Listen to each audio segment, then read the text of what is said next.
Dinagsana at pinilian pa ng libu-libong fans ang ilang kapuso stars sa kanilang regional shows. Silipin yan sa chika ni Lar Santiago. Kinilig ang mga taga Davao del Norte nang umawit na si Rafael Rosel bilang bahagi ng selebrasyon ng Davao del Norte Day. May isa pang fan na swerteng nakasama ang Hank on stage at nakatanggap pa ng halik. Marami namang natuwa sa pagbirit ni Jonalyn Viray. Sa lahat po ng kapuso natin dito sa Davao del Norte, maraming salamat po sa patuloy niyong pagsuporta.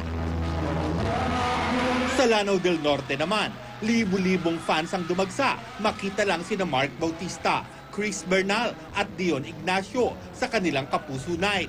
Pakikisa nila yan sa pagdiriwang ng Araw ng Lanao del Norte. Lar Santiago, updated sa showbiz happening.